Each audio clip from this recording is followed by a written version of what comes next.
Mesdames et messieurs, je vous propose qu'on commence cette soirée de conférence.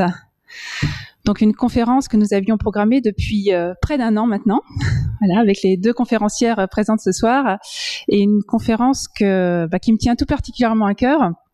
D'abord parce que c'est un sujet sur lequel j'avais aussi beaucoup travaillé il y a 2 ans, et surtout parce que c'est toujours un grand plaisir de travailler avec les deux conférencières, donc Aurélie Melin et Océane Carnéot, que je suis vraiment ravie de recevoir ce soir au Musée du vin de Champagne et d'archéologie régionale. Donc Aurélie Melin, que vous devez déjà bien connaître, puisqu'elle a déjà collaboré sur d'autres projets avec le musée. Entrez, je vous en prie, il doit y avoir quelques places en cherchant bien. Donc Aurélie Melin, chargée de partenariat et de médiation de la recherche et du patrimoine à l'Institut Georges Chapaz de la vigne et du vin Villa Bissinger, et Océane Carnéot, qui est doctorante à l'URCA, CEREP précisément, donc au Centre d'études et de recherche sur les emplois et les professionnalisations.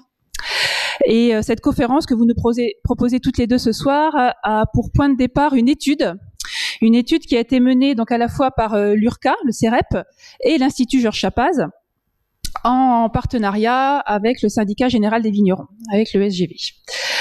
Cette étude, je vais donner son nom en entier, c'est donc l'étude sur l'engagement professionnel et l'implication collective des vignerons en Champagne. Et ce soir, ce que vont nous proposer donc nos deux conférencières, c'est une restitution partielle, un point d'étape, si je puis dire, si je me trompe pas, sur les résultats de cette étude. Avec tout d'abord donc une approche plutôt socio-historique, qui sera donc proposée par Aurélie Melin, pour mettre en lumière la situation des viticultrices des années 1970 à aujourd'hui. Et puis donc ensuite, Océane Carnéot nous présentera cette étude, peut-être aussi sa méthodologie, comment elle a été mise en place. Voilà. Cette étude qui porte notamment, tu reviendras plus en détail, sur donc les conditions de travail, la santé, l'implication syndicale aussi des vigneronnes. Et donc, bien sûr, tu nous présenteras les résultats de cette étude. Plusieurs résultats ont déjà été présentés la semaine dernière lors de la commission des viticultrices. Je profite pour saluer sa présidente, Séverine Couvreur. Mais je crois que tu nous as gardé un petit peu d'exclusivité quand même. J'en avais parlé la semaine dernière. Ne dis pas tout à la commission. Voilà. Et donc, c'est une conférence qui s'inscrit, une thématique qui s'inscrit plus globalement dans ce phénomène qu'on constate depuis plusieurs années de forte féminisation de la filière viticole, que ça soit donc sur les différents métiers, les journalistes, les critiques du vin, femmes sont de plus en plus présentes, de plus en plus reconnues en France et à l'international. Les sommelières sont très présentes. On l'a vu récemment sur ce concours de meilleurs sommeliers du monde, puisque sur les 4 meilleurs sommeliers du monde, il y avait 2 femmes. La deuxième, une danoise, et puis bien sûr la 4e, une française, Pascaline Lepelletier. On le voit aussi depuis pas mal d'années au sein de tous les métiers liés à l'œnologie. Il y a de plus en plus de femmes, il y a même autant de femmes que d'hommes qui fréquentent ces formations. Je peux bien sûr mettre l'accent sur la présence très forte des femmes aujourd'hui en tant que chef de cave en Champagne. On en parlera peut-être après. Je pense aussi aux cavistes. Voilà, aujourd'hui on estime qu'il y a environ 25% de cavistes qui sont des femmes en fait, qui sont à la tête de caves. Donc un phénomène qu'on observe dans les différents métiers du monde viticole depuis une dizaine d'années. On pourra peut-être en reparler après cette conférence, donc à 2 voix. Et donc mesdames, je vous cède la parole. Merci. Bonjour à toutes et tous et merci d'être venus si nombreux ce soir. Merci Laure pour cette invitation dans le musée, dans cette magnifique salle. Alors nous allons aujourd'hui effectivement parler des femmes dans la viticulture champenoise. J'irai même jusqu'à dire que nous allons parler de leur découverte. Nous avons commencé ce travail ensemble avec Océane à l'occasion de l'interpellation de la commission des viticultrices du Syndicat général des vignerons, donc, qui s'interrogeait sur son avenir. Fallait-il ou non la maintenir? Je me garderai bien de donner mon avis, qui ne serait que subjectif, mais vous verrez par nos interventions que d'une part, le travail réalisé par cette commission n'était pas vain, loin de là, et que d'autre part, il reste encore une part d'inachevé.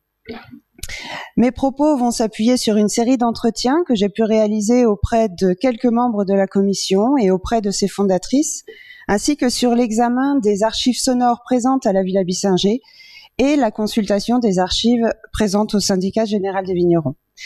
Mais dans un premier temps, je voudrais vous présenter cette affiche. Devant la nécessité de trouver une illustration à notre propos, Océane et moi avons cherché et trop peu de photographies de femmes au travail étaient disponibles. Ou alors étaient-elles très anciennes, ou alors étaient-elles encore mises en scène. Et finalement, celle-ci illustre presque parfaitement notre propos. Vous pouvez observer que cette femme est de dos et de côté, qu'elle semble accompagner celui qui est sans doute son mari, dans la tâche qui est la sienne, et lui est au centre et de face. Je me demande même si ce n'est pas volontairement qu'elle tourne le dos au photographe. Nous sommes pour cette photographie issue de la photothèque du Comité Champagne en 1981. 1981, date à laquelle la commission n'existe pas encore. 1981, date à laquelle les femmes de la viticulture comme de l'agriculture commencent à sortir de l'invisibilité professionnelle. 1981, c'était il y a seulement 42 ans. Je rappelle aussi rapidement que nous allons parler ici des femmes dans les exploitations familiales de viticulture, non pas des salariés ni des femmes du négoce.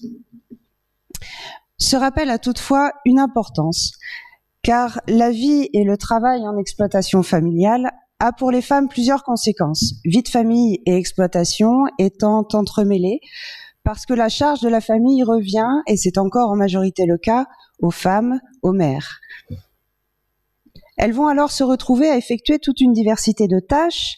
Leurs activités sont émiettées, un terme que j'emprunte à la talentueuse ethnologue Céline Bessières, et elles réalisent en effet toutes sortes de travaux dans la vigne. Liris et bourgeonnage, palissage. À la maison, les enfants, les repas, le ménage. Au bureau, la comptabilité, l'administratif, le commerce. Elles sont présentes auprès des clients, le cas échéant, etc. Et ces activités les occupent sans horaire précis, sauf peut-être pour les repas, et constamment dans la journée. Et elles se couchent souvent très tard. Émiettées parce qu'une activité s'arrête là où l'autre commence, puis reprend ou pas en fonction de ce qu'il faut réaliser sur le moment. Elles sont un peu partout, mais sur rien tout à fait. Et voici le témoignage d'un couple de viticulteurs. Le monsieur dit d'abord: on a eu assez d'enfants pour l'occuper, alors oui, on faisait le tirage ensemble, puis de toute façon, il fallait bien qu'elle fasse la popote. Ça participe quand même, que tu le veuilles ou non.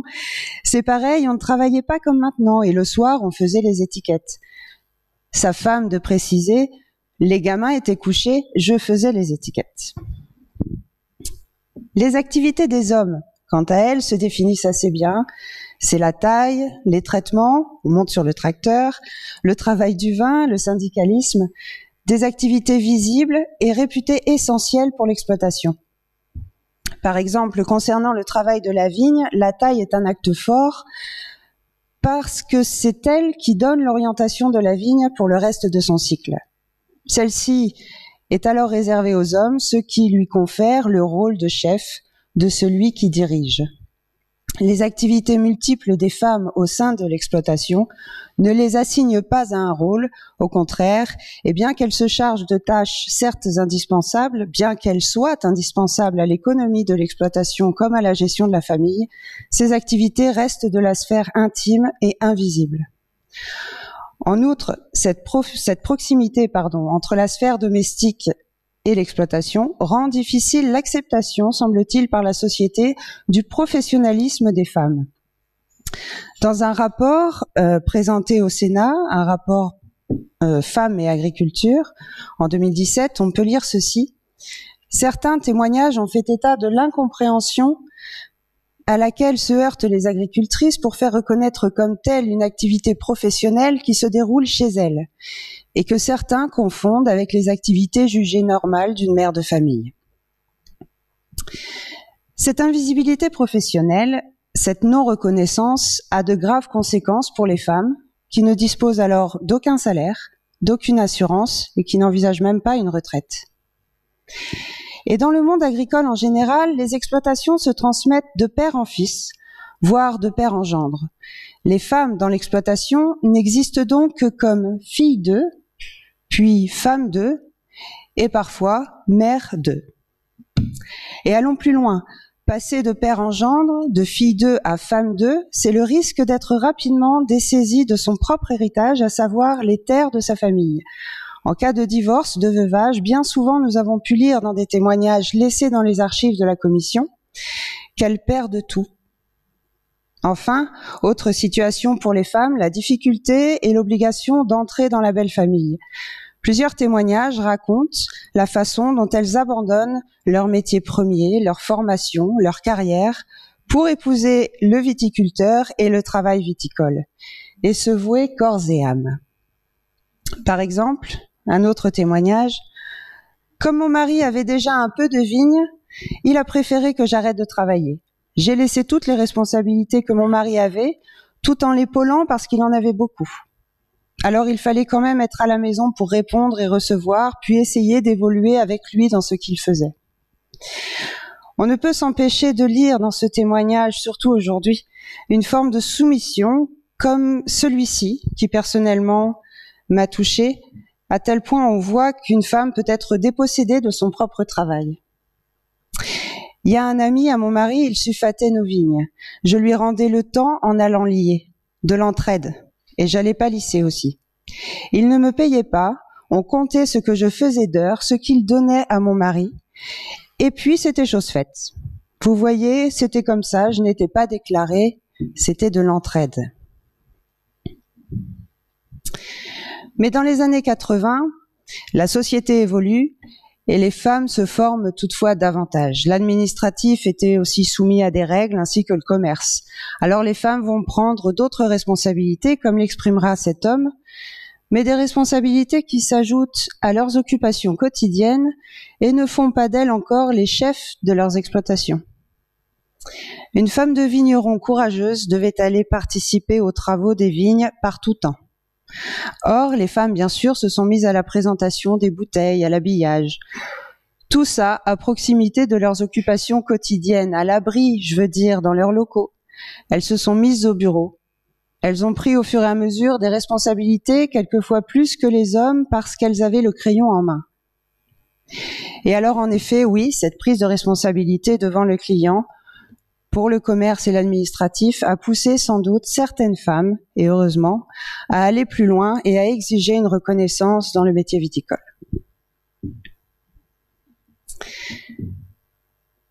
Et c'est ainsi qu'arrivent des revendications portées par les pionnières, terme de Marie-Thérèse Lacombe, pour se qualifier elle-même et bien d'autres dans le mouvement des femmes agricultrices en faveur d'une reconnaissance sociale et professionnelle. Le mouvement, en effet, s'organise au niveau national au sein des syndicats agricoles et apparaissent les premières commissions féminines agricoles. La première est née en 1957 au sein de la FNSEA, Fédération nationale des syndicats d'agriculture.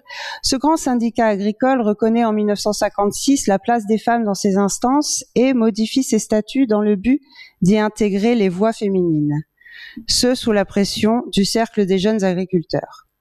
Le mouvement est lancé et différentes commissions féminines vont apparaître dans les fédérations départementales. La première en 1959 en Meurthe-et-Moselle et c'est en 1978 que la FDSEA Champagne-Ardenne lance sa commission féminine agricole.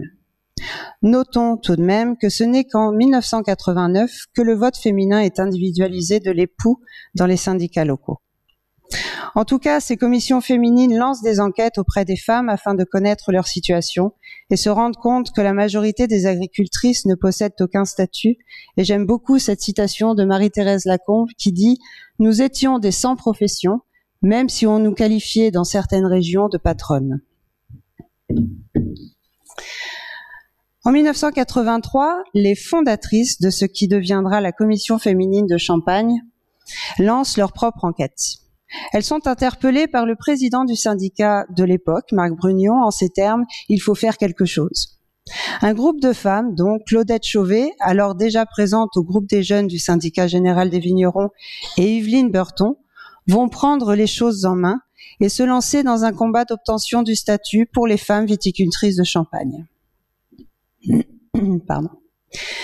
Cette enquête est un premier acte de création de la commission féminine et elle répond à différents objectifs. Et sans doute le plus important, le premier, c'est de rendre visible le travail des femmes et de marquer leur importance au sein d'une exploitation.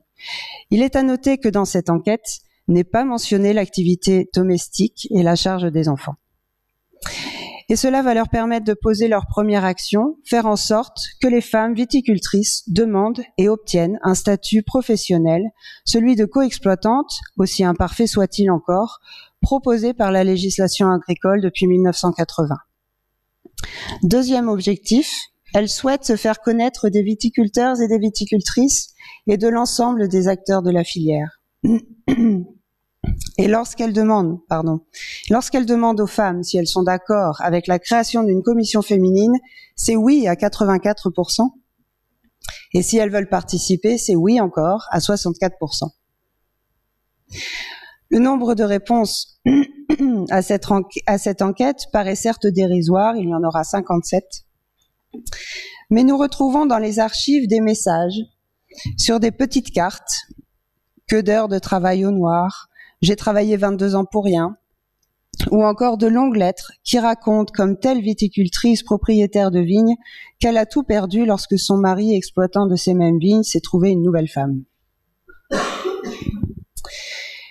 Une fois créée officiellement, le 27 septembre 1984, la commission va démarrer un combat politique, faisant le va-et-vient entre le législateur et le terrain dans cette période qui va des années 80 aux années 2000 environ.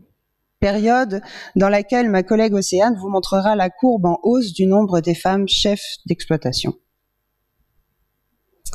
La commission agira dans tous les secteurs de la Champagne viticole, se déplaçant en assemblée régionale, et exigera aussi la présence des femmes en section locale tout en se structurant et se formant. Elle agira également auprès des institutions de la filière et obtiendra notamment en 1986 la co-signature des déclarations de récolte de la part du CIVC, du Comité interprofessionnel. S'associant ainsi à l'ensemble du mouvement des commissions féminines dans l'agriculture au niveau national, un mouvement encore assez peu connu, elle lutte au niveau politique. Et dans une lettre aux députés en 1982, elle dénonce les lacunes de ce premier statut de coexploitant, qui n'est pas grand-chose, et font des propositions circonstanciées pour l'améliorer. On nous appelait les MLF.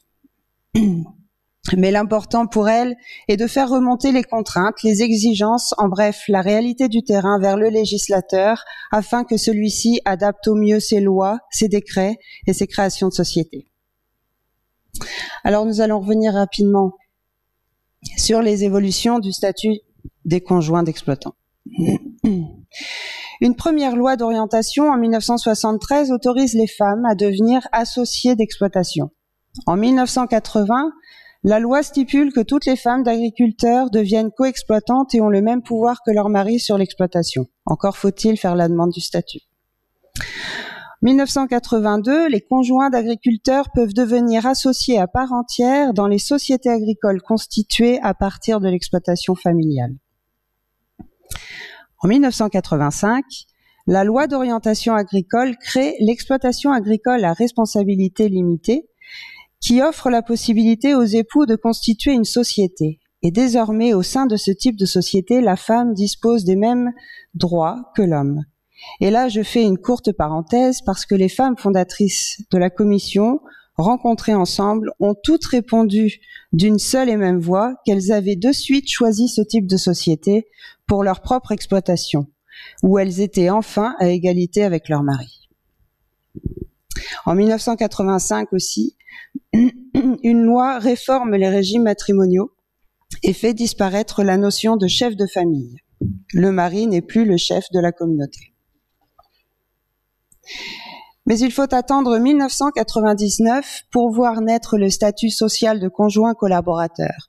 Celui-ci ouvre des droits à la retraite pour le conjoint ainsi qu'à des prestations sociales en cas d'accident du travail et de maladie professionnelle, à une pension d'invalidité encore, en cas d'inaptitude partielle ou totale, et à une créance de salaire différée en cas de décès de l'époux et de divorce. Mais ce n'est qu'en 2006 qu'est supprimé l'accord du chef d'exploitation pour avoir accès au statut de conjoint collaborateur, statut qui s'ouvre encore cette même année aux personnes pacsées ou aux concubins. Durant cette période d'avancée sociale, la Commission des femmes va former ses membres, poursuivre et élargir ses champs d'action. Elle va aussi se structurer, communiquer et s'engager sur des dossiers complexes qui les emmènent sur le terrain politique comme sur le terrain viticole champenois. Dans les années 90, elles choisissent d'ailleurs un nouveau nom, la Commission des viticultrices et non plus Commission féminine. Et le travail se poursuit, par exemple, en faveur d'un dossier, la Coreva, la complémentaire volontaire de retraite, dont elle dénonce la subordination de l'adhésion des conjoints collaborateurs, majoritairement des femmes, à celle des chefs d'exploitation. Elles vont également traiter donc des retraites, mais de la formation et de la transmission, et en discussion avec le ministère, avec des institutions comme la MSA, la CNAOC. Et elles vont encore défendre des dossiers à la hauteur des enjeux viticoles du moment. Charte du prestataire, contrat vendange, se faisant le porte-parole des viticultrices et des viticulteurs, action syndicale s'il en est. Et j'en reviens désormais sur les motivations des pionnières, des fondatrices de cette commission. Une citation l'exprime bien, celle de Claudette Chauvet, présidente en 1986. Nous avions une petite soif de reconnaissance, au moins pour le travail fait sur l'exploitation, et nous voulions participer au débat syndical. Sur ce dernier point, participation au débat syndical, cela fut plus difficile. Alors certes, la commission, comme autres composantes du syndicat, entrait dans des commissions de réflexion technique, foncier, formation, et j'en passe, et leur présidente siégeait au CA, au conseil d'administration du syndicat. Mais il y avait des freins, et bien sûr la difficulté des hommes à voir les femmes entrer dans leur sérail. Une ancienne présidente m'indiquera que parfois dans les réunions, je cite, « les hommes ont vite fait de vous renvoyer à vos casseroles ».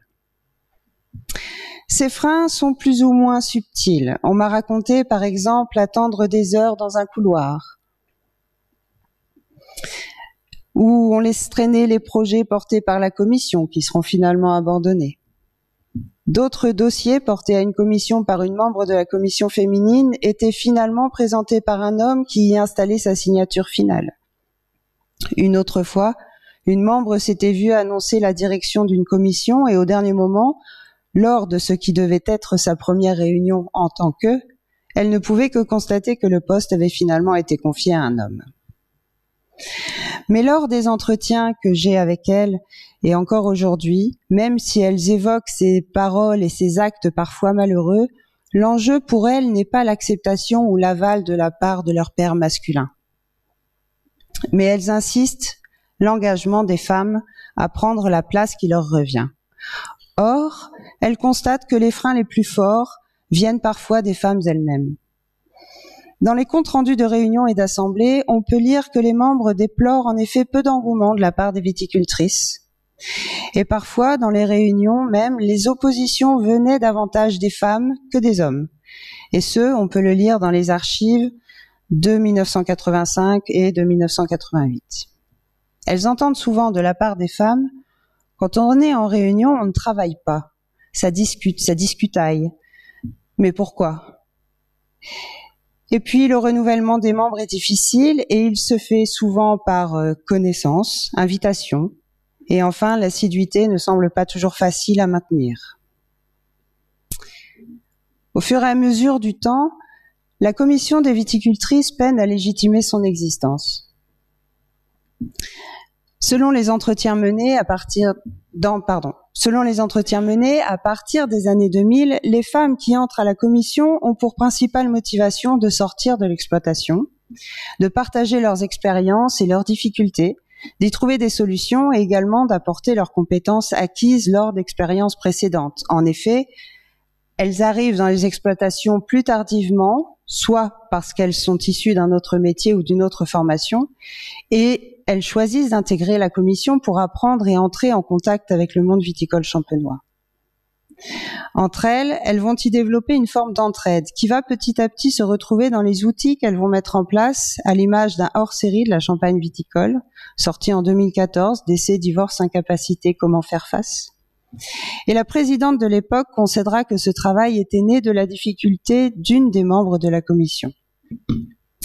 Et par la suite, elles développeront des outils pour venir en aide parfois plus concrètement aux exploitations, mais qui sont orientés majoritairement vers la simplification et l'aide administrative.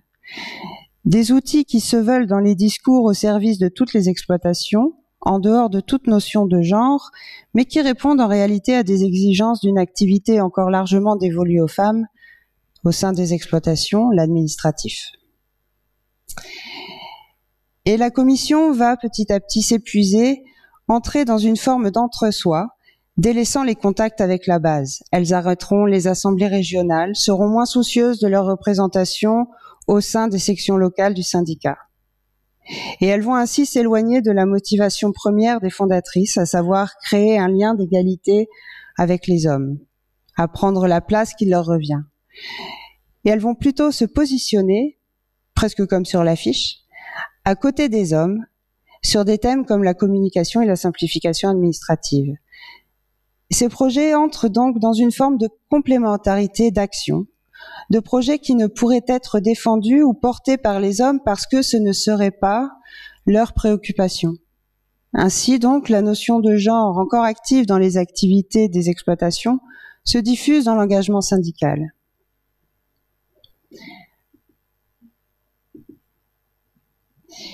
Et aujourd'hui, les femmes manquent dans les instances syndicales et dirigeantes de la filière. Elles représentent 10% des administrateurs présents au conseil d'administration du syndicat, 20% au groupe des jeunes. Au bureau du syndicat, nous trouvons une femme sur 5 et elle est en charge de la communication. Le rapport du Sénat que je citais plus haut s'alarme de l'absence des femmes dans les instances politiques et syndicales agricoles et appelle les femmes à se mobiliser, ce que la commission des viticultrices, qui a aujourd'hui et depuis quelques semaines relancé son mouvement, pourrait très bien encourager. D'autant que leur vision politique, même si beaucoup se défendent et refusent même encore d'être des élus, est plutôt intéressante et en dehors de tout combat d'ego, c'est-à-dire une politique de terrain, moins déshumanisée, à la fois ancrée dans les réalités et courageuse à imposer ses idées. Mais cela demande du temps et d'être parfois soulagé de tâches qui incombent encore très souvent aux femmes. Et pour finir et pour conclure, le rapport du Sénat en appelle aussi à un soutien de la part des conjoints des agricultrices et des viticultrices. Je vous remercie.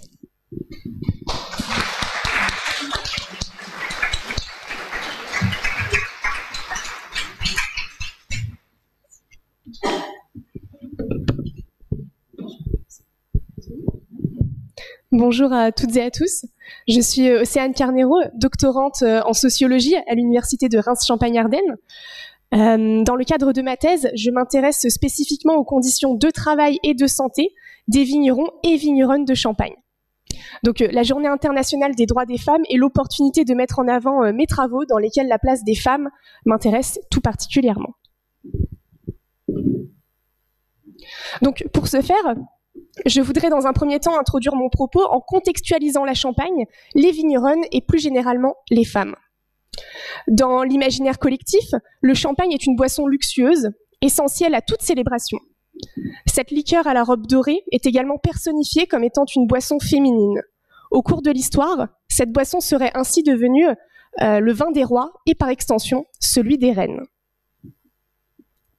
En témoignent les tableaux nommés les déjeuners de jambon et les déjeuners d'huîtres, élaborés sur demande du monarque bien-aimé, mettant en lumière roi, reine, mais aussi maîtresse, festoyant au vin saute-bouchon.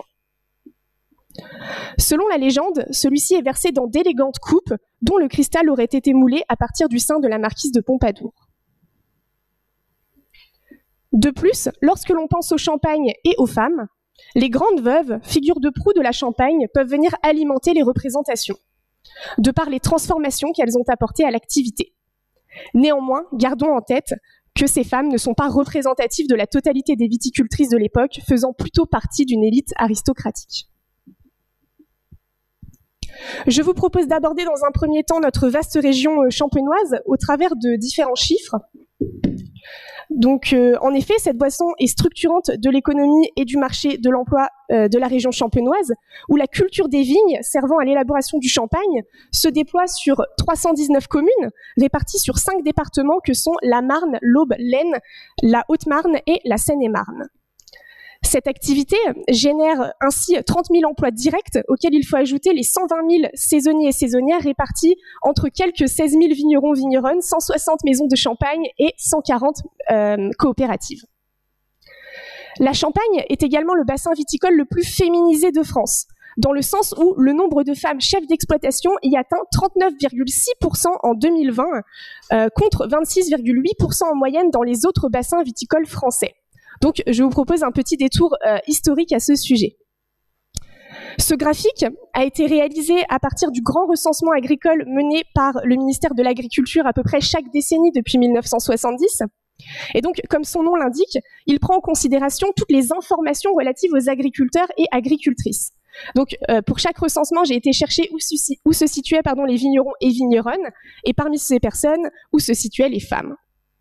J'ai également couplé les codes postaux relatifs à la Champagne pour avoir le chiffre précis concernant notre belle région qui, on le sait, a une histoire très particulière, rapidement internationale et à connotation luxueuse.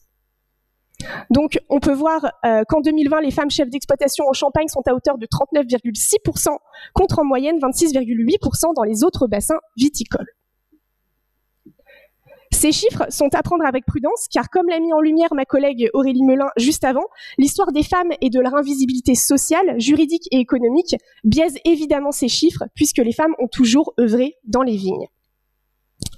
Suite aux questions que j'ai eues la semaine passée dans le cadre de ma présentation lors de l'AG du syndicat, j'en profite pour ajouter ce graphique pour les curieux et curieuses qui permet de visualiser, bon, pas forcément très nettement, la répartition genrée des chefs d'exploitation en 2020 dans les autres bassins viticoles français.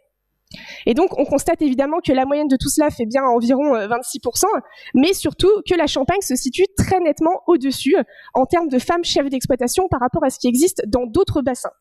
Même si on a quand même quelques bassins, comme Provence ou le bassin corse, qui s'approchent des 30%. Et à contrario, le bassin vendéen, qui dans le détail compte à peine 4% de femmes chefs d'exploitation. Je suggère que nous mettions un petit peu d'ombre à notre tableau. Même si les femmes sont indéniablement présentes sur le vignoble champenois, manifestent d'évolution juridique, des inégalités entre femmes et hommes chefs d'exploitation persistent de manière sous-jacente à ce chiffre. Et je vous suggère que nous allions voir lesquelles. Donc, tout d'abord, un petit mot sur la taille des exploitations. Ces chiffres permettent de constater qu'entre 1970 et 2020, même si les tailles des exploitations ont en moyenne augmenté pour tout le monde, le quasi même écart entre les tailles moyennes des exploitations dirigées par les femmes et celles dirigées par les hommes existe au cours du temps. Nous pouvons donc dire qu'en moyenne, selon ces chiffres, les femmes sont à la tête d'exploitations plus petites que leurs homologues masculins. Ensuite, un mot sur la question de l'âge de la reprise. À travers ce graphique, nous comprenons qu'en tout temps, des différenciations genrées apparaissent concernant l'âge moyen d'arriver à la tête de l'exploitation. Cette différence évolue un peu, passant de 9 ans en moyenne à 6 ans d'écart en 2020. Les femmes arrivent donc en moyenne plus tardivement que les hommes à la tête de leurs exploitations. Par ailleurs, je vous propose que l'on évoque la question du cœur d'activité. Même si tous les chefs d'exploitation viticole se prénomment vignerons ou vigneronnes, quelques distinctions concernant l'activité, l'exercice du métier sont à préciser. À travers ce tableau, plusieurs chiffres nous permettent de constater que les femmes vinifient en moyenne moins que les hommes. Donc tout d'abord, prenons la première ligne. J'espère que dans le fond, vous pourrez voir précisément tout ça. Celle-ci nous permet de comprendre que si 84% des exploitations de Champagne ne vinifient pas leur production, ce chiffre, couplé au genre, nous permet de constater que 90% des exploitations dont les femmes sont à la tête ne vinifient pas, contre 80% pour les hommes chefs d'exploitation. La seconde ligne révèle le même phénomène concernant les exploitations dont la vinification est externalisée. Ici encore, avec 2,97% des exploitations contre 4,71%, les femmes vinifient également moins, même lorsque ce pan du travail est externalisé. Et enfin, pour finir avec la dernière ligne, nous pouvons constater le même phénomène pour les exploitations qui vinifient elles-mêmes leur production. Les femmes le vinifient en moyenne moins, avec 6,66% contre environ 14% dans les exploitations dont les hommes sont à la tête.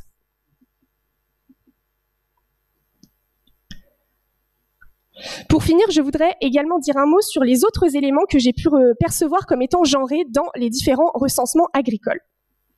Tout d'abord, concernant le niveau de diplôme, et les diplômes tout court. Ce qui ressort, c'est que les femmes sont en moyenne plus diplômées du supérieur, mais possèdent en moyenne moins de diplômes spécifiques au secteur agricole et ou viticole.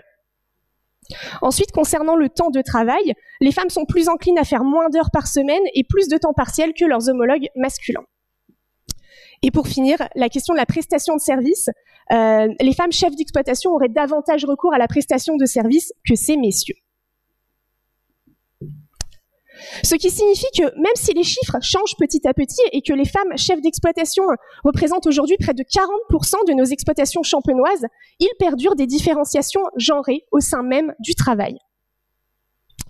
J'en profite pour mettre en lumière quelques phénomènes touchant les femmes que j'ai pu saisir au détour d'entretiens menés auprès de femmes viticultrices. Tout d'abord, la question de la maternité qui se trouve au croisement d'obstacles et stratégies qui affrontent spécifiquement les femmes. Donc, tout d'abord, je voulais revenir sur une des affaires médiatisées l'hiver dernier en Champagne, à savoir la grossesse d'une jeune chef d'exploitation. Elle explique à travers une vidéo prise dans ses vignes que le service de remplacement de la MSA a mis à sa disposition un salarié qui n'est pas venu. Elle se retrouve alors, à quelques jours de son terme, abandonnée par l'institution qui ne lui suggère pas de solution. Cet exemple met en lumière plusieurs difficultés. Selon elle, il est d'abord symptomatique d'une pénurie de main-d'œuvre, pour reprendre ces termes, mais aussi d'un dispositif MSA non adapté qui ne sait remplacer une personne lorsque c'est un événement prévu des mois à l'avance. Je précise que le dispositif de remplacement qu'elle a sollicité est le même pour un accident, un départ en congé ou tout autre motif. Je vous laisse donc imaginer les possibilités de ce service lorsqu'il s'agit d'un accident qui arrive soudainement et qui, à contrario d'une fin de grossesse, ne peut être anticipé.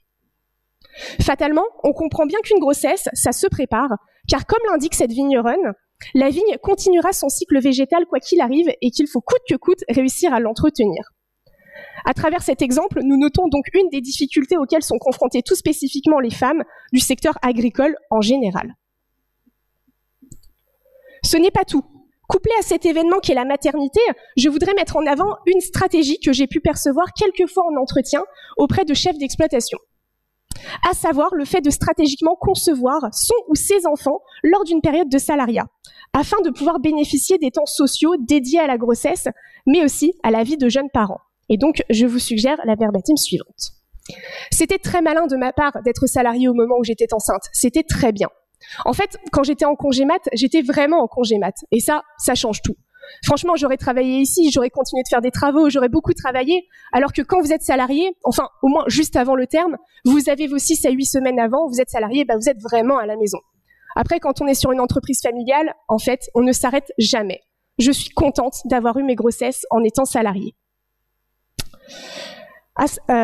Évidemment, je ne vous dresse pas la totalité du profil de cette personne, mais on est sur une jeune femme qui a obtenu plusieurs diplômes du supérieur dans les vins et spiritueux, avec de la mobilité internationale durant ses études, ainsi qu'avec une multiplication d'expériences professionnelles en tant que salariée avant de reprendre l'exploitation familiale. Donc, elle savait qu'elle allait reprendre l'exploitation familiale, mais elle a pris le temps de faire mûrir son projet avec son mari, le temps de vivre ses grossesses et sa vie de jeune parent comme elle l'entendait. Ici, nous sommes face à une situation qui n'est pas propre aux viticultrices de Champagne, mais sur une configuration liée certes au cycle naturel des vignes, mais aussi et surtout en lien avec les modalités d'emploi, à savoir l'indépendance. Donc, dans la littérature, les mêmes situations sont visibles chez les artisans et artisanes, chez les indépendants et indépendantes en général, qui est donc contournée par une période de salariat ponctuelle. Pour finir, une dernière configuration de travail que, cette fois-ci, le travail de viticultrice permet, à savoir la gestion de la vie familiale. Donc, ici, nous avons une viticultrice installée depuis quelques années. Elle a pour spécificité d'avoir fait de très hautes études dans un tout autre domaine, lui demandant à elle aussi de la mobilité. Elle a ensuite exercé quelques années comme salariée, a eu son enfant durant cette période, puis est revenue sur l'exploitation familiale lors du départ à la retraite de son père. Elle ajoutera également ne pas avoir supporté, lors de ses expériences professionnelles antérieures, certains aspects du salariat, tels que les horaires à rallonge, l'autorité hiérarchique, etc. De ce fait, l'indépendance lui semblait être une porte de sortie intéressante pour s'émanciper du salariat et de toutes ses contraintes. C'était également pour elle l'occasion de se débloquer du temps au regard de sa parentalité. On notera donc que l'indépendance est vue pour certaines femmes comme une manière de pouvoir gérer sa vie de famille, son ou ses enfants, à travers la flexibilité des horaires liés au statut d'indépendante. Pour finir cette présentation, j'aimerais mettre l'accent sur deux autres phénomènes propres aux femmes que j'ai pu saisir via les entretiens, mais également via une ancienne étude menée par le syndicat qu'a amorcé Aurélie tout à l'heure. Donc, le premier phénomène que j'ai été surprise de découvrir est au sujet de la transmission, et plus précisément du champ des possibles qui encadre désormais celle-ci. D'abord, je dois rappeler le contexte dans lequel se déroule cette transmission qui est spécifique à la Champagne et à l'histoire des femmes. Rappelons que les exploitants et exploitantes de Champagne sont pour l'immense majorité des héritiers et héritières, ce qui peut notamment être expliqué par le foncier. Comme vous pouvez le constater sur le diaporama, en Champagne, nous sommes à environ 1 million d'euros l'hectare en moyenne, contre quelques dizaines de milliers d'euros l'hectare dans le Bordelais à la même période, hors appellation, Margaux, Pomerol, Pauillac, etc. Donc déjà, voici un premier élément de contexte. Le second, il est relatif à la place des femmes dans les exploitations et dans ces transmissions. Il y a peu, et c'est encore le cas dans certains contextes, les exploitations étaient quasi systématiquement transmises de père en fils, cousins, oncles, voire même de père en gendre. Les femmes ont toujours plus ou moins été exclues de la propriété, mais aussi de certains savoir-faire. Effectivement, elles aident sur de nombreux aspects sur l'exploitation, tels que le travail administratif, la cueillette, le travail des vignes au global, mais elles étaient éloignées des tâches les plus prestigieuses et valorisantes, comme la vinification par exemple. Ainsi, peut-être à contre-pied de ce passé peu brillant pour toutes ces femmes qui œuvrent depuis toujours au sein des vignes, j'ai découvert via le témoignage de plusieurs femmes cette volonté de verrouiller la transmission de manière très précoce. Donc voici un verbatim qui vous exposera concrètement cette volonté. Donc cette chef d'exploitation nous dit « J'aime dans ma tête que ce soit clair pour les successions. Donc du coup, j'ai déjà donné des vignes à mon fils qui a 5 ans. J'aime savoir, bon, peut-être qu'il ne sera pas viticulteur, mais si je viens à mourir, je sais que ce sera simple pour lui de tout récupérer. Et j'aime que tout soit bien séparé. J'ai fait tout ce qui était possible du point de vue financier pour moi et dans les droits qu'on a pour donner. » Donc, plusieurs précisions concernant cette viticultrice. Déjà, elle est héritière d'une exploitation familiale qu'elle n'a pas mis en commun avec son conjoint qui est lui-même viticulteur et héritier. Ainsi, ils travaillent séparément leurs parcelles, mais aussi administrativement, puisque ces exploitations sont régies par des entreprises différentes. Donc, le premier élément, c'est donc que finalement, la mise en commun des parcelles au sein d'un mariage n'est plus aussi systématique que dans le passé. Deuxièmement, elle m'expliquera que si elle vient à partir subitement un jour, administrativement, tout est en ordre pour que ce soit son fils et non son mari qui hérite de ses terres, ce qui est quand même très intéressant. Comme j'en ai fait l'hypothèse tout à l'heure, ce phénomène il peut être compris au regard du foncier, particulièrement élevé en Champagne, au regard des libertés contemporaines qui permettent de se séparer ou de divorcer peut-être de manière un peu plus facile que dans le passé, mais c'est évidemment accouplé à l'histoire des femmes et de l'invisibilisation de leur travail. Donc juridiquement, je ne sais pas quel format prennent ces arrangements, mais cela reste une volonté très intéressante que je voulais mettre en avant principalement ce jour. Enfin, pour clôturer cette présentation, j'aimerais mettre en avant la question de la répartition genrée des tâches. Donc il faut savoir qu'en 1984, un questionnaire véhiculé par la commission féminine du syndicat général des vignerons a été déployé par et pour les viticultrices afin de faire le point sur leur travail. Donc c'est ce que disait tout à l'heure Aurélie. Donc comme elle l'a dit, ce questionnaire il touchait à l'époque environ une 60aine de participantes Et donc, il mettait en avant une répartition extrêmement genrée des tâches effectuées par les viticultrices, mais finalement à l'image d'autres métiers par ailleurs. Donc voici une petite insert qui permet de voir que les femmes sont essentiellement associées au travail administratif et bureaucratique, à la réception de clients-clientes et à la commercialisation des bouteilles. Par ailleurs, nous notons qu'elles sont au contraire désengagées des tâches relatives à la vie syndicale et à la vinification, qui est, comme je l'ai expliqué au préalable, une des tâches les plus prestigieuses liées au métier. Malheureusement, je n'ai pas encore pu traiter les chiffres relatifs à cela dans le nouveau questionnaire que j'ai établi à destination des adhérents et adhérentes du syndicat. Donc, je n'ai pas de chiffres concrets à vous proposer aujourd'hui.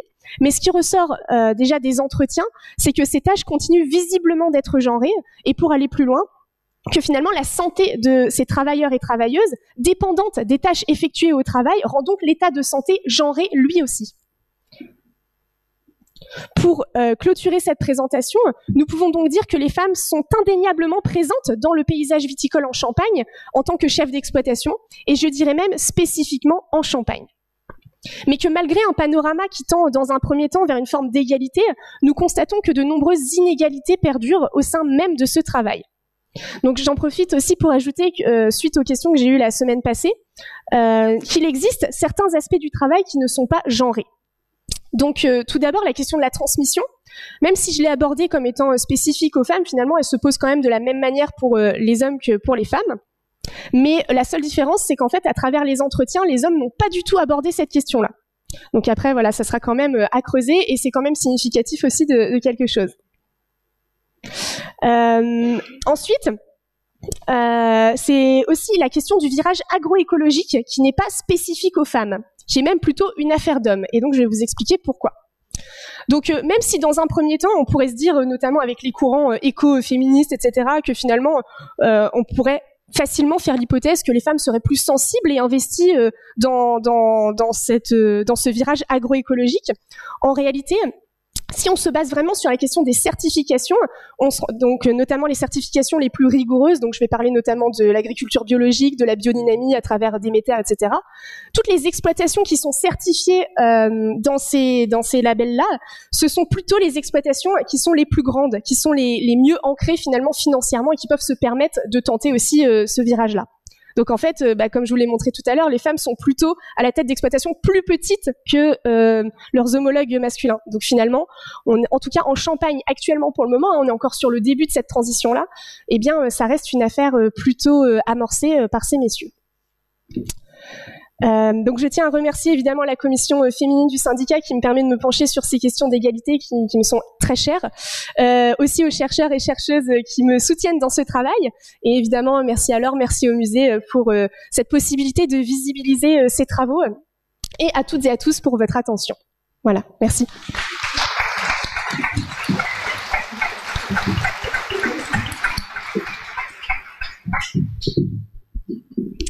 Un grand merci Océane, un grand merci Aurélie pour cette présentation très éclairante. Je pense qu'en effet, sur tous ces aspects que vous avez présentés ce soir, il y avait beaucoup de choses qu'on pouvait sentir, imaginer, qu'on pouvait penser avoir perçues, mais on n'avait pas forcément les chiffres, on n'avait pas forcément les témoignages, on n'avait pas forcément les recherches. Et donc voilà, tout ce que vous avez mené, et je pense que il y a encore voilà beaucoup de choses à poursuivre, ça permet de manière scientifique, de manière rigoureuse, de manière factuelle, de confirmer ce qu'on pouvait percevoir depuis quelques années. Un grand merci à vous, et je suis sûre qu'il y a beaucoup de questions, ou peut-être même des témoignages, des remarques dans la salle. Je sais qu'il y a des personnes qui ont été et qui peuvent être concernées par toutes ces thématiques. Voilà, donc si certaines ou certains souhaitent prendre la parole sur ces sujets, cette évolution de la place de la femme dans le monde viticole, champenois notamment.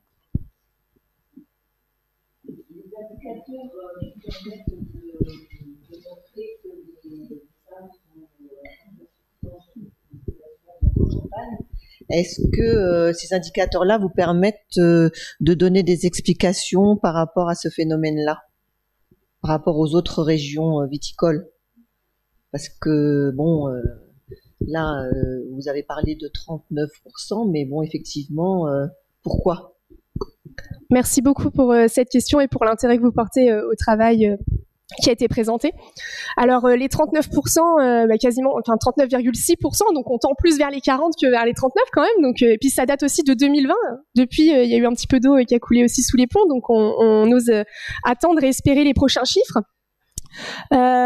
Plusieurs hypothèses peuvent être faites pour expliquer en fait pourquoi en Champagne spécifiquement les femmes sont à la tête d'exploitation et que dans les autres vignobles ça bouge pas ou très peu.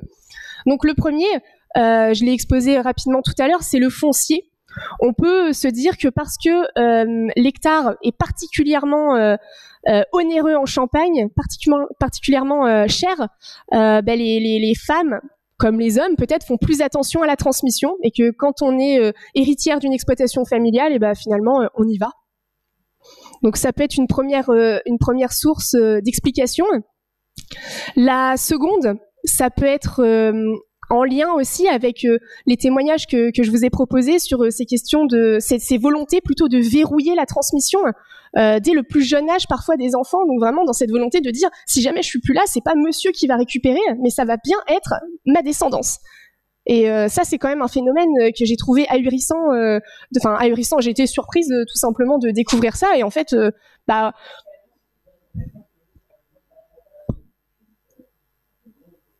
aussi peut-être. Mais la question de la transmission, elle peut être prise sous l'angle du genre, dans le sens où maintenant les femmes font quand même attention à pas se faire voler entre guillemets leur part dans le cadre d'un divorce, d'un décès ou quoi que ce soit. Mais la question de la transmission, ce que je disais tout à l'heure, en fait, elle se pose de la même manière a priori pour les hommes comme pour les femmes. Voilà pour ces premières hypothèses. Un peu décevantes, je sais, mais on n'a pas encore toutes les informations. Une autre question ? Remarque ?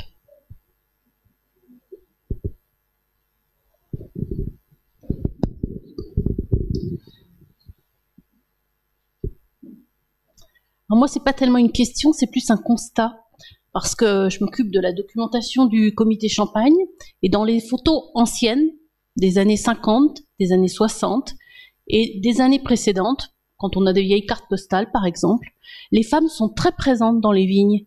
Elles travaillent autant que les hommes, on en voit presque autant sur les photos. Elles ne font pas tout à fait la même chose, ne taillent pas, par exemple. Mais elles font vraiment la même chose que les hommes autrement. On les voit beaucoup, pas dans les caves, mais dans les vignes, on les voit beaucoup. Et depuis les années 70, effectivement, on les voit moins. Je me demande si c'est pas lié à la mécanisation et au fait que les hommes préfèrent les machines. Aussi pour coller les étiquettes sur les.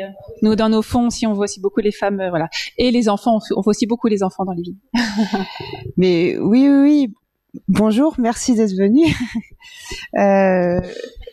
En effet, en fait, les femmes, elles ont toujours été présentes dans les vignes, mais on ne les y montrait pas. Et la féminisation du métier aujourd'hui, alors on peut en parler et l'appeler comme tel, mais en fait, le métier a toujours été féminin.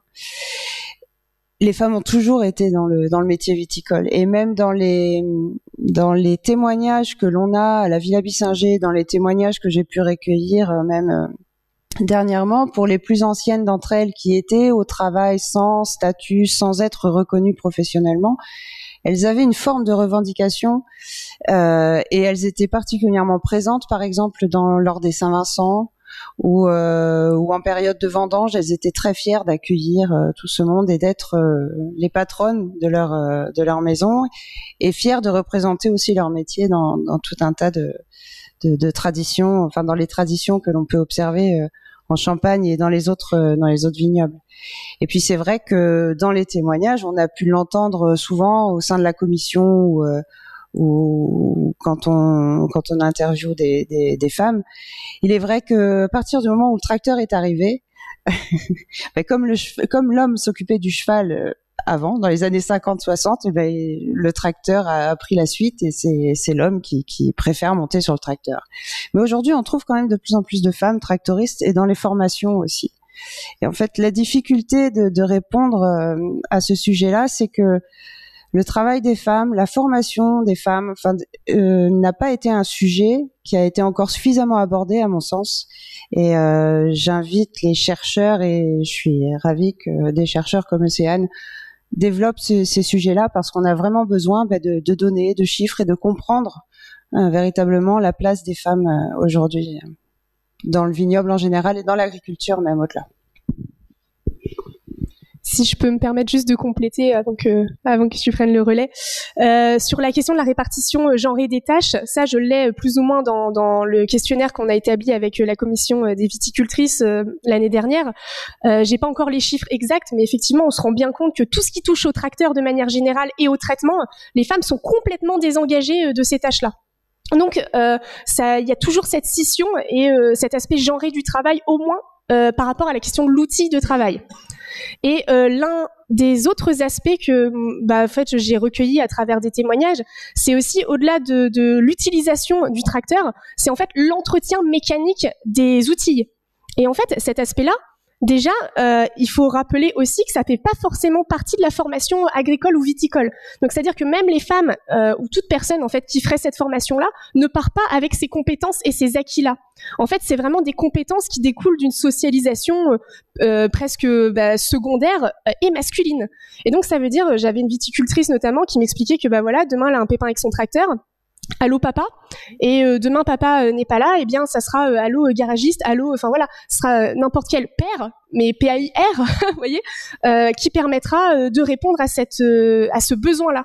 Et qui dit ça, dit aussi finalement, il y a un trou au niveau de la compétence qui créera aussi, qui aura un impact sur le travail, parce que si on est indisposé de notre tracteur, eh bien ça veut dire que pendant plusieurs jours on pourra pas l'utiliser, on va devoir payer quelqu'un pour nous aider, donc il y a aussi des conséquences et temporelles sur le travail et financières sur l'exploitation.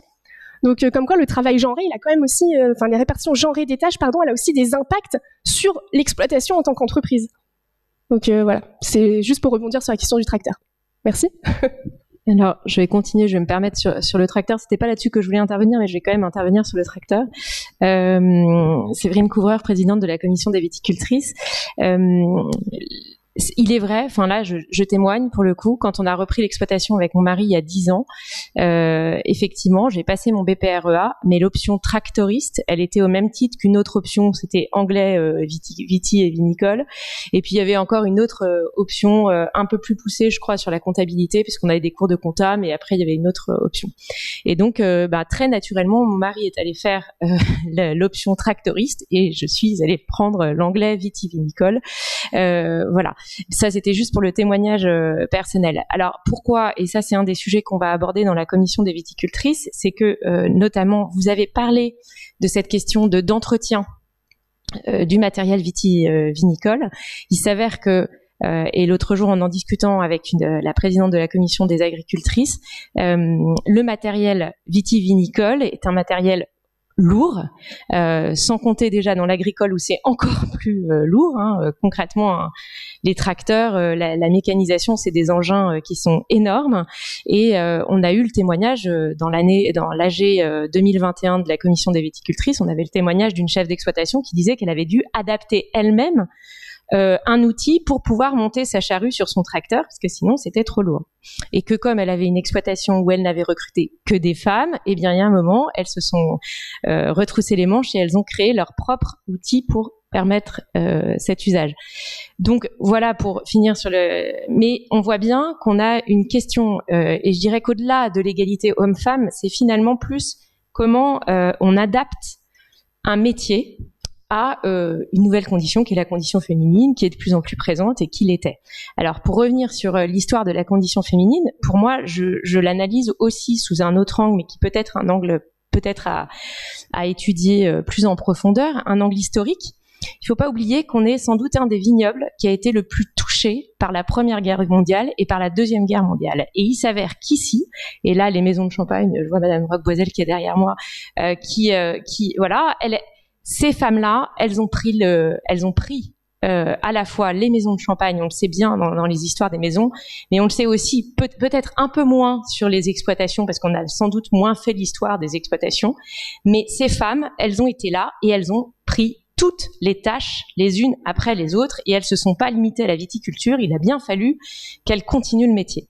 Et donc là, quand il y a plus d'hommes, il faut quand même voir combien en Première Guerre mondiale et ensuite Seconde Guerre mondiale, le nombre d'hommes qui ont disparu, qui sont morts, des fils et tout ça, et ben on se prend conscience que là, la femme, elle a pris sa place. Et je pense que ça serait vraiment intéressant de voir s'il y a un impact, si c'est vraiment un sujet pour nous. Et c'est vrai que j'allais dire que ce soit la Bourgogne ou le Bordelais, c'est pas le même impact. Donc il a bien fallu qu'elle prenne le dessus. Et je pense que ça c'est un point très important. Et ce qui fait qu'aujourd'hui aussi, on sent bien dans ces revendications de conjoints collaborateurs, même de transmission, de pouvoir tout verrouiller, etc. C'est que on sent bien qu'il y a cette notion qui est très ancrée sur ce territoire de préservation, de résistance et de comment on met en place des systèmes pour conserver un trésor qui est quand même le champagne et qui nous fait ce qui fait beaucoup vivre cette région quand même, donc qui est très précieux. Voilà, c'était juste les éléments que je voulais apporter. Merci. Merci beaucoup. Je peux juste compléter, si vous acceptez votre réponse. En fait, c'est très différent entre la guerre de 14 et la Deuxième Guerre mondiale. La Première Guerre mondiale, d'une part, les hommes étaient tous au front, donc elles ont été seules pendant 4 ans et elles ont assuré toutes les tâches. C'est une catastrophe, mais dans tous les métiers, c'est pas propre à la viticulture, dans les usines, etc. Quand ceux qui sont revenus, quand les hommes sont revenus, on les a renvoyés à leurs tâches domestiques et autres. Je veux dire, ça a été, il y a pas eu de progrès. Bon, peut-être pour celles qui malheureusement étaient veuves, mais à l'époque, la famille en général remettait la main sur l'exploitation. Donc je veux dire, c'est bien. À la guerre de 40, c'est différent. La plupart des hommes étaient prisonniers. Il y a eu beaucoup moins de tués et d'hommes au combat, évidemment.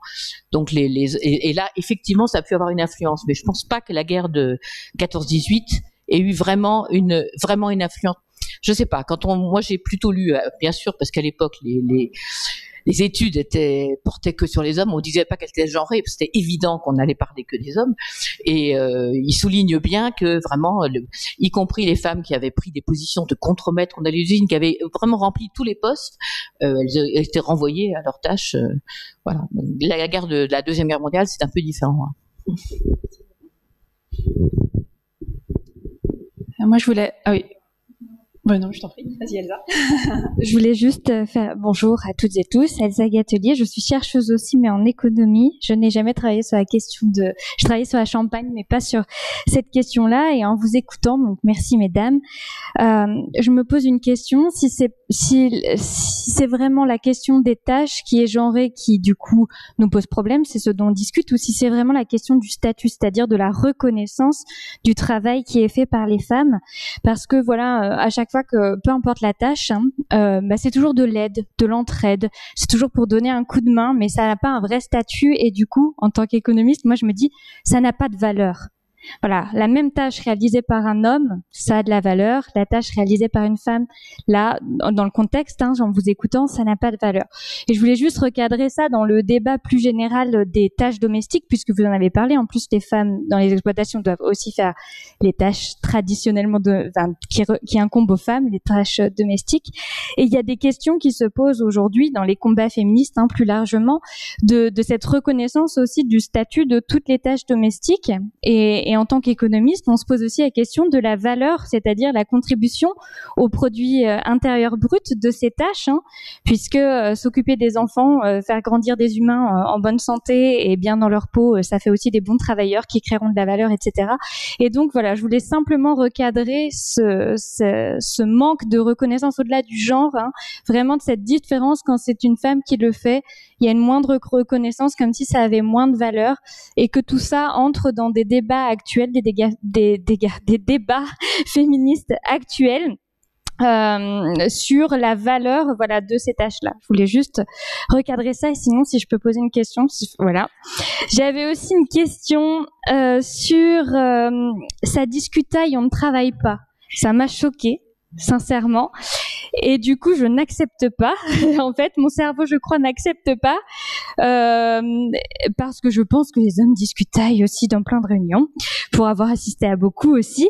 Et du coup, voilà, j'avais une question à vous, sociologue, ethnologue, etc., sur ce que vous pensez de cette phrase et de l'internalisation des stéréotypes de genre, finalement. Le fait que, parce qu'on est des femmes, quand on n'a pas réussi à finir l'ordre du jour d'une réunion, on dit qu'on a discutaillé, mais finalement, lorsque c'est des hommes qui, eux aussi, n'atteignent pas l'ordre du jour, ils disent « on a quand même bien avancé sur certains points ». Donc, voilà, je voudrais vous entendre là-dessus. Et puis, il y avait une autre chose, c'était plutôt pour Océane, là. Tu nous expliquais que le temps de travail était plus souvent partiel pour les femmes. On a tendance à se dire oui parce qu'il y a les tâches domestiques, mais je me demande s'il n'y a pas un effet de double peine, puisque tu nous expliquais aussi qu'elles étaient peu nombreuses à vinifier, et on sait très bien qu'en Champagne, les exploitations qui vinifient pas, ça signifie souvent double activité. Et donc je me suis dit, alors ces femmes-là, finalement, elles sont à temps partiel sur leur exploitation et elles ne vinifient pas, donc le plus souvent, elles ont peut-être un autre emploi salarié, et donc en plus, elles ont les tâches habituelles. Je voudrais aussi t'entendre là-dessus, il faut savoir ce que tu penses. Voilà, merci. Alors oui, ça discutaille. En fait, ce sont des paroles qu'elles ont beaucoup entendues, que certains membres de la commission des viticultrices ont beaucoup entendu de la part des femmes qui n'étaient pas dans la commission et qui n'avaient aucune intention d'y rentrer. Alors effectivement, les femmes ont intériorisé ces préjugés sur la femme qui doit être présente, pour les enfants, pour le foyer, pour entretenir la maison, et puis accompagner son mari, qui est le chef de l'exploitation. Donc forcément, on est toujours sur... C'est toujours difficile dans ces questions-là parce qu'on est à la fois sur des préjugés, sur une intériorisation, presque de la psychologie. Enfin voilà, c'est très délicat. Et c'est vrai que ça peut être, mais ça interroge quand même sur la légitimité et la retenue. Je m'excuse sur la retenue que peuvent avoir les membres de la commission des viticultrices, y compris aujourd'hui, à aller se faire représenter, à aller se faire élire au conseil d'administration, ou à tenter d'entrer et d'accepter d'être des élus et de représenter les femmes et dans l'ensemble de la Champagne viticole. Et voilà, il y a comme une retenue, un manque de légitimité. Je suis pas tout à fait à ma place, et donc je veux absolument travailler sur des actions, des projets qui concrètement vont rapidement aider les exploitations. Et je pense que c'est une bonne chose de travailler sur des projets qui vont rapidement. Et voilà, c'est encore des choses qu'il faudra. Je pense que c'est encore des entretiens à venir et des questions à interroger auprès des femmes pour justement qu'elles arrêtent de croire qu'on ne fait que discutailler, et que la discussion c'est aussi faire avancer les choses. Figue mes raisins. Merci Elsa pour ta question, et aussi j'en profite aussi pour te remercier devant tout le monde de l'aide que tu m'as apportée quand j'ai un peu paniqué. J'ai décroché mon téléphone, j'ai dit j'ai besoin d'aide, et donc elle m'a quand même éclairé un petit peu sur ce que j'avais déjà et ce sur quoi je devais travailler. Donc merci pour ça. Sur la question de la double activité et de la vinification. Donc d'abord, comme je l'ai montré tout à l'heure à travers les chiffres, finalement les exploitations qui vinifient, déjà elles sont plutôt rares en Champagne. On est plutôt sur, réellement, statistiquement, on est plutôt sur des viticulteurs et des viticultrices que des gens qui vont élaborer le champagne. Donc parfois, voilà, il y a de l'externalisation via les coopératives, il y a des moyens de vinifier, mais c'est pas les viticulteurs eux-mêmes qui vont mettre les mains à la pâte pour faire les travaux de vinification. Donc je ne suis pas sûre que cette question d'horaire de femmes est en lien avec la vinification directement. Par contre, effectivement, c'est quand même des femmes qui sont relativement très investies de part et d'autre, parfois à l'extérieur. Je pense à un article de Bessières, je pense à des articles de Comer qui dit voilà, vaut mieux qu'elles travaillent à l'extérieur, etc. Parce que voilà, il faut aussi un peu d'argent qui rentre à la maison de manière certaine, régulière, etc. Et comme je le disais, c'est des femmes qui sont très investis. J'en ai rencontré plusieurs qui sont maires de leur village, qui sont très investis à ces échelles-là, à des échelles locales, donc pas nécessairement au syndicat, hein, c'est ce que disait Aurélie, parce que voilà, statistiquement, finalement, quand on se dit qu'on a 40% de femmes chefs d'exploitation en Champagne, elles sont quand même pas à 40% dans le syndicat, donc elles sont encore... elles ont encore un pas de côté par rapport au syndicat. On espère que ça va changer, mais par contre, elles sont investies ailleurs. Et ça doit aussi être pris en compte dans cette question des horaires effectués, effectivement. Sur aussi la question, voilà, tu le disais, de tout ce qui est travail domestique, la gestion des enfants. Enfin voilà, moi tous ces témoignages que j'ai de femmes qui me parlent de leur parentalité et qui me disent moi ma fille est malade, hop je peux filer, j'y vais, j'y retourne. Par contre je retravaille de 20h à minuit, pas de souci, je fais le bureau. Donc cette question des horaires, elle est vraiment à prendre en compte de manière très délicate. Elle est difficile à aborder aussi en entretien parce qu'en fait, quand on demande à un viticulteur ou une viticultrice, tu fais combien d'heures par semaine dans ton travail, ils sont toutes et tous incapables de nous répondre concrètement. Mais on a quand même des bouts de réponse, 60 heures, 80 heures, 20 heures. Bon, on a des bouts de réponse et ces bouts de réponse hyper approximatifs, ils permettent quand même au niveau des entretiens de voir que les femmes, elles passent moins de temps, en tout cas dans les exploitations, que les hommes, ou en tout cas de ce qu'elles considèrent comme étant le travail de l'exploitation. C'est ça le truc, parce que quand on est dans son bureau, qu'on gère les réseaux sociaux, ça fait partie la communication du travail d'une exploitation viticole, et on peut pas forcément l'assimiler comme tel. Donc c'est difficile. Sincèrement, c'est hyper difficile à saisir dans le cadre des entretiens, dans le cadre des questionnaires aussi, puisque les gens, s'ils savent pas te répondre en vrai, ils savent même pas où cocher, dans quelle case cocher, mais voilà. Et j'en profite quand même pour dire que la commission des viticultrices, le Sadiscutail, qui moi aussi, il me picote un petit peu quand même, c'est quand même une commission qui a été relativement active ces dernières années, qui a mis en place beaucoup d'outils qui sont pas spécifiques aux femmes, qui servent la totalité de la communauté des viticulteurs et des viticultrices. Et même si peut-être que ça discutaille, je sais pas ce que ça veut dire, en tout cas ça travaille et ça a des outils et des objectifs très concrets qui en ressortent. Donc voilà, le ça discutaille, il me pique un peu. Ouais, mais en réalité le discutaille, c'est une représentation de l'extérieur de gens qui ne connaissent pas. Et puis j'ajouterais que ce que tu disais me fait penser aussi que de plus en plus on voit les nouvelles chefs d'exploitation, y compris les hommes aussi, déplacer le lieu d'habitation de l'exploitation et ne pas forcément revenir aussi, qui permet de laisser de côté toutes ces tâches à côté et de se concentrer sur des journées de travail. Je voulais juste ajouter un point, c'est que la commission, effectivement, vous l'avez dit en introduction, on a remis sa légitimité en cause l'année dernière, et je dirais à juste titre, parce que effectivement, il y avait un sentiment, c'était devenu un entre-soi, pas volontairement, mais de fait, par un désengagement progressif des viticultrices et sans doute par un désintérêt, parce que on n'arrivait plus à porter des choses. J'espère qu'on va relancer une dynamique. Mais ça discuta, et après j'embrayerai sur l'autre sujet que tu as soulevé, Océane. Le ça discuta, c'est on a dans la vision générale, c'est pas que propre à la filière champagne. Quand les femmes se réunissent, elles papotent, elles boivent le thé et elles font rien. Quand les hommes se réunissent, eux forcément ils font quelque chose. Et ça peut paraître totalement une image un peu comme ça qui tombe, qui est un peu injuste vis-à-vis de la gente masculine. Mais non, c'est ça. C'est-à-dire que nous, c'est ce qu'on entend. C'est quand vous êtes en réunion 2 heures entre femmes. Oui, vous avez rien fait. Si, en fait, on a fait, parce que on a fait un guide. À l'époque, on avait fait un guide d'essai invalidité, etc. On a travaillé sur la transmission. Il y a plein de sujets qui ont été abordés, que vous aviez listés d'ailleurs. On a vu les premières, Colette Chauvet et ensuite Dominique Fleury avaient lancé plein de dossiers et elles ont fait avancer les choses. Donc, et comme on le disait aussi, le ça discuta, il peut aussi se revendiquer, parce que moi, il y a même des vignerons qui sont venus me voir et qui m'ont dit, finalement, l'engagement politique, c'était des hommes, hein, l'engagement politique, ça ne m'intéresse pas. En revanche, travailler sur des sujets occasionnellement ou venir apporter ma pierre sur un projet, ça m'intéresse. tout le monde n'aime pas faire de la politique. Je veux dire, on n'est pas tous des animaux politiques. Il y a des gens qui aiment ça, il y a des gens qui n'aiment pas ça.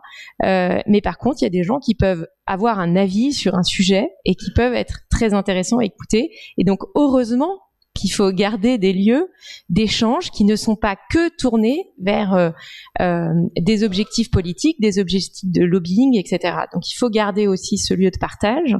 Et d'ailleurs, dans nos régionales qu'on a faites, il y a eu des réunions où il y avait presque plus d'hommes que de femmes.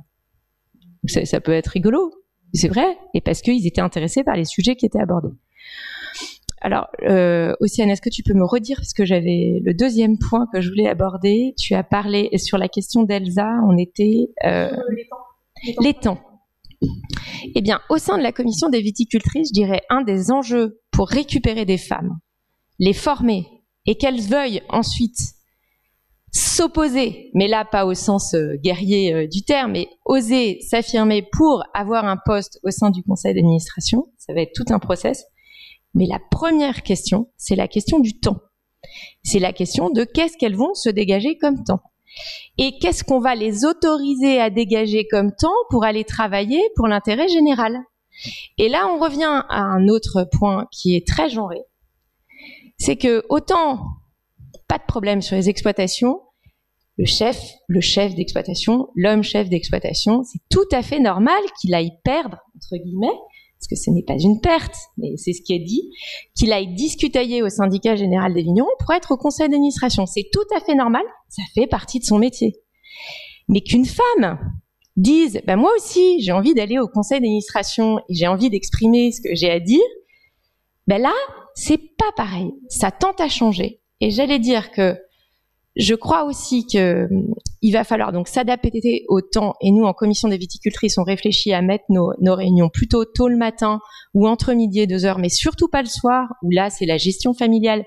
Et pour l'instant, ça va le rester. Enfin, je veux dire, il y a des combats qu'il faut pas mener. Pour l'instant, on n'est pas complètement dans le partage des tâches. Et naturellement, une mère de famille a envie, quand elle a des enfants, et même quand elle n'est pas encore d'enfants et qu'elle a un couple à construire, elle a envie d'être avec son mari le soir. Enfin, mari ou conjoint, mais il y a une envie d'être, donc plutôt les temps de réunion. Et ensuite, c'est aussi expliqué dans certains secteurs de la Champagne, parce qu'on n'est pas tous logés à la même enseigne. Moi, j'ai la chance sur la montagne de Reims, et notamment dans mon village, d'avoir un village qui a toujours, on va avoir la 3e femme à la tête de la section locale de Rilly-la-Montagne. J'ai passé la main à une femme, et avant moi, c'était Clotilde Chauvet qui me l'avait passé. Donc 3 femmes successivement à la tête d'une section locale. Et il y a des secteurs, je ne les nommerai pas ici pour pas faire de guerre dans le vignoble, mais il y a des secteurs où il y a des femmes qui vous disent c'est totalement inenvisageable. Les hommes gardent les sièges, et même s'ils ont pris une femme et qu'ils lui ont dit tiens tu vas aller à la commission des viticultrices, ou si éventuellement ils lui ont donné la vice-présidence en se disant ouais je lui donne la vice-présidence mais le président ça sera un autre, et tiens je vais te préparer toi à devenir président, parce que ça se fait quand même ça quand même.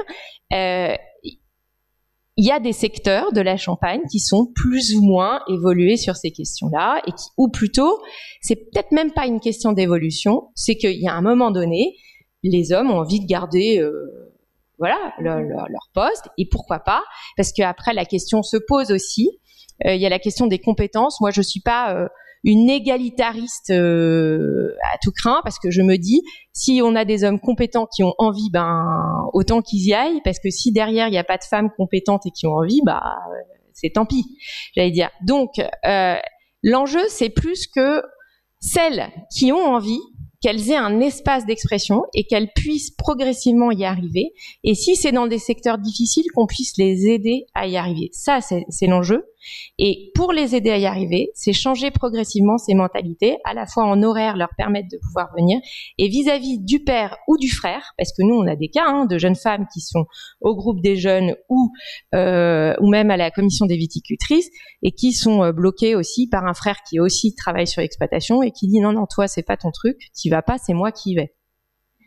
Donc, voilà, il faut quand même qu'on se pose toutes ces bonnes questions, et c'est un des enjeux de la commission, et c'est pour ça que quand on m'a dit est-ce que cette commission doit perdurer ou pas perdurer, avec l'ensemble des femmes, on s'est dit qu'il fallait qu'on réfléchisse sur le sujet et qu'on se pose ces questions-là et qu'on voit pourquoi elle devait continuer.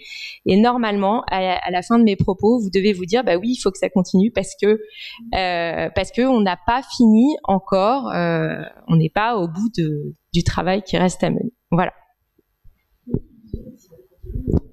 Séverine, je pense que tu connais cette phrase de Françoise Giroud qui disait avec un brin de provocation, je vais me mettre là peut-être, qui disait avec un brin de provocation, la femme sera l'égale de l'homme le jour où à un poste important on nommera une femme incompétente.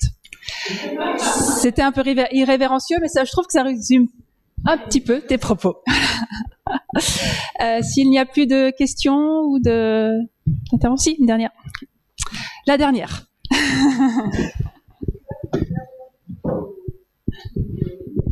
Les tableaux, mais j'ai été intéressée par ce que vous avez dit en matière de transmission. Ça m'interpelle un petit peu.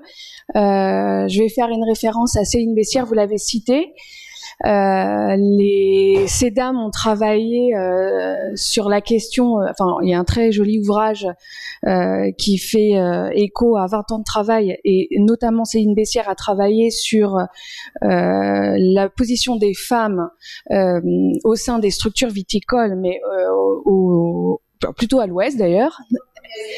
En fait, je suis un peu interpellée parce que, pour rebondir sur ce que disait Madame, la question de la transmission, elle se pose pas que pour les femmes. Elle se pose pour les hommes ou comme pour les femmes. C'est une question qui est non genrée. Là où je pose la question, c'est que concrètement, moi je suis patrimonialiste. Quand on intervient, souvent on se pose la question du coût d'une transmission. Et particulièrement dans le viticole, dans le champagne, on a tendance à avoir des valeurs qui ne sont pas les mêmes sur le marché générique que dans les transmissions familiales. Et il se trouve, et votre exemple était assez intéressant parce que c'est une femme qui réfléchit à la transmission au profit de son fils. Alors, au détriment de son mari, alors c'est un autre sujet, mais au profit de son fils, mais quid des jeunes filles qui peuvent arriver, ou des naissances féminines qui vont pas forcément, de prime abord, être identifiées comme un potentiel repreneur d'exploitation. Alors, ce que je dis est valable en termes de vigne ou d'agri, et où finalement on va se retrouver avec une quote-part de biens qui va être minorée par rapport à une autre plutôt masculine. Hein. Et cette réalité-là vient également des mères. Et du coup, je m'interroge, hein, c'est plus pédagogiquement, on incrimine souvent les techniciens d'avoir facilité des opérations, mais il ne faut pas oublier que nous, en tant que femmes, je m'englobe dans le sujet, parfois on perd de vue cette notion patrimoniale du droit d'exploiter et cette capacité financière à pouvoir reprendre. Alors, je rebondis également sur les surfaces plus petites dont vous parliez.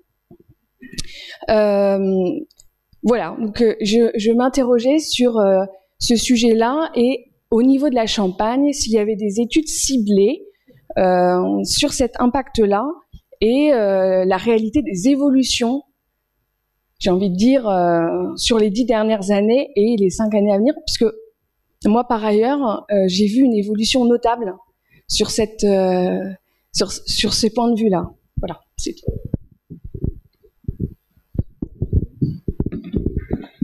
Merci beaucoup pour votre remarque qui est très intéressante et effectivement qui s'ancre totalement dans la réalité de ce que j'ai exposé tout à l'heure. Hein, donc merci beaucoup. Qu'est-ce qu'on peut dire à ce sujet ? Qu'on a besoin d'études, qu'on a besoin de chercheurs et de chercheuses sur la question, que ce sont des dimensions qui sont extrêmement difficiles à saisir, encore une fois, que ce soit à travers des questionnaires, des entretiens, parce qu'en fait, déjà, c'est des questions qui sont sensibles, moi, des entretiens, souvent, je finis en pleurs à la fin des entretiens, parce qu'en fait, c'est des personnes qui m'exposent, voilà, parfois des douleurs, des étapes extrêmement douloureuses de toute une vie, et je pense notamment, voilà, à une viticultrice, mais à plusieurs, finalement. Il y en a une, je pense à elle, elle a un frère, elle n'a pas été considérée comme étant une repreneuse dès le départ, donc en fait, quand elle s'est révélée souhaitant reprendre, elle l'a toujours dit, mais ses parents, fermaient les yeux sur le sujet, donc elle a quand même fait des études en viticulture, etc. Eh bien, on a divisé l'exploitation en deux, une part pour son frère, une part pour elle, et cette division n'était absolument pas égale, que ce soit en termes de taille, que ce soit en qualité des parcelles, parce qu'il y en a qui sont, avec des dénivelés, des difficultés à utiliser du matériel, enfin voilà, c'est des choses qui sont très difficile déjà à calculer dans un premier temps, mais en fait on se rend compte que rien que si on parle juste d'hectares, de quantité, d'espace, c'est des divisions qui sont pas toujours faites de manière parfaite. Je pense à une femme qui a toujours souhaité reprendre, qui a fait tout ce qu'elle a pu pour souhaiter reprendre, et ses parents ont transmis entièrement à son frère, et elle est devenue chef de l'exploitation en récupérant les parcelles lors du décès par suicide de son frère. Voilà. Donc on est aussi sur des parcours qui sont extrêmement douloureux et sensibles, parce que voilà, on parle, il y a la question de la santé, il y a la question d'obstacles, de freins, on en a parlé à travers que ce soit au syndicat directement des freins, mais même aussi directement dans les familles, c'est ce que vous disiez. Donc on est sur des parcours qui sont quand même on travaille avec des humains, sur des humains, pour des humains, et c'est extrêmement difficile de mettre le doigt sur ces choses-là. Donc malheureusement, je pense que des études antérieures sur le sujet, il doit pas y en avoir beaucoup, notamment spécifiques en Champagne. Mais en tout cas, j'ose espérer pouvoir mettre ça en avant dans le cadre de ma thèse. Merci beaucoup. Et c'est vrai que, comme le souligne Océane, quand on est dans des entretiens et qu'on interroge les personnes sur ces questions-là, ça soulève des conflits au sein des familles. Enfin, ce sont des choses qu'on a forcément du mal à confier à un chercheur tout de suite, en tout cas. Il faudrait presque s'installer en immersion dans les familles pour observer ça.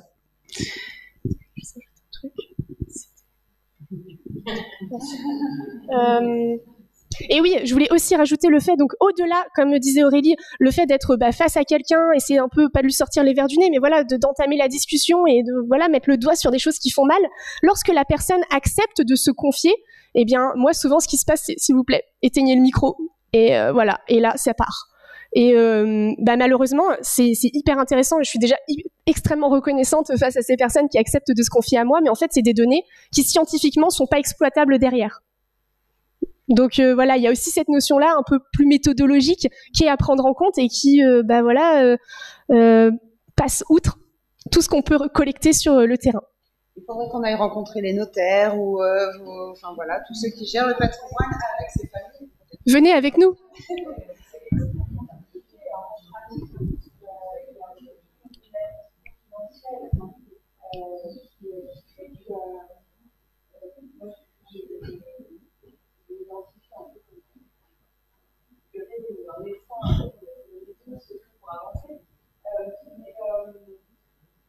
Il n'empêche que ce sont des sujets qui sont particulièrement, certainement des choses à exploiter et qui ont des intérêts après avoir ajouté au lieu.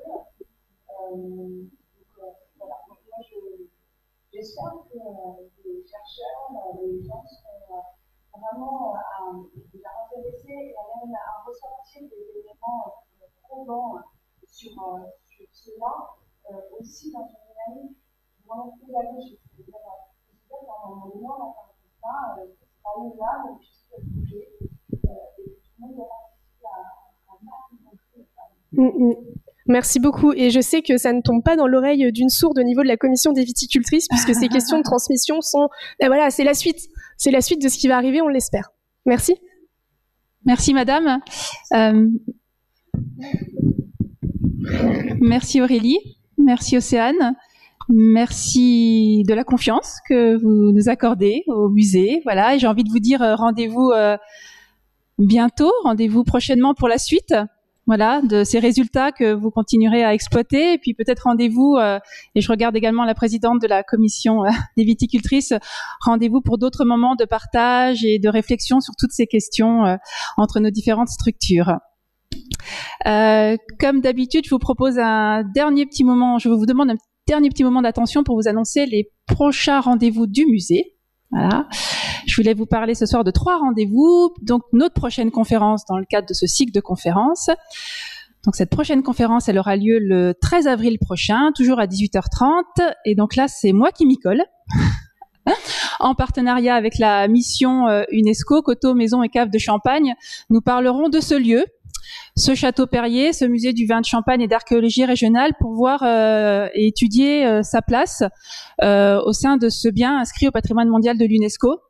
Donc on essaiera de s'interroger sur d'abord sur ce monument, cette demeure, en quoi c'est un lieu très représentatif de ce site cœur qu'est l'avenue de Champagne, avec son architecture de prestige, son patrimoine souterrain.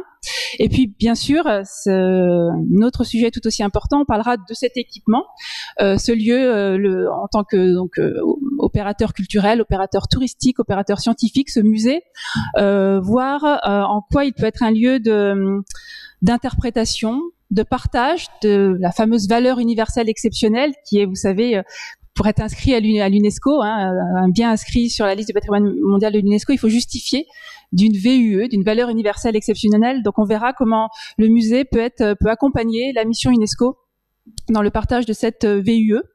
Et on essaiera d'être très concret. Et je vais essayer de mettre en avant également d'autres lieux sur le territoire inscrit à l'UNESCO, le territoire champenois, parler d'autres lieux, voir en quoi on peut, pour mettre tout ça en perspective, faire quelques analogies. Puis je vais également essayer de mettre en comparaison avec d'autres sites inscrits à l'UNESCO, d'autres sites viticoles au niveau européen, pour voir comment aussi les autres sites, les autres biens inscrits, les autres biens viticoles font, eux, en termes d'interprétation et de partage de cette VUE. Voilà. Donc ça, c'est le 13 avril. Je voulais vous parler le rendez-vous qu'on propose régulièrement avec le cinéma Le Palace. Vous savez qu'on a un partenariat. On essaye de croiser nos regards entre la programmation du cinéma et nos collections. Et donc, le prochain rendez-vous, c'est autour du film Gatsby le Magnifique. Donc, vous savez, c'est ce chef-d'œuvre de la littérature américaine de Fitzgerald qui a été adapté à plusieurs reprises au cinéma. Et donc là, on présentera au cinéma Le Palace la version avec Leonardo DiCaprio. Donc le film de Baz Luhrmann. Je présenterai ce film, ce qui nous permettra de nous plonger dans les années folles avec ces soirées endiablées, arrosées de champagne, et donc de rappeler justement que le champagne est cette boisson de fête et de la célébration. Et je regarde mes notes parce que j'ai plus la date en tête. Ça sera le dimanche 26 mars à 16h30 au cinéma Le Palace. Et donc la semaine qui suivra, on proposera ici au musée une visite et une animation ludique autour justement de ces années folles, en partenariat avec les Coteaux, Maisons et Caves de Champagne, puisqu'on vous proposera un photocall.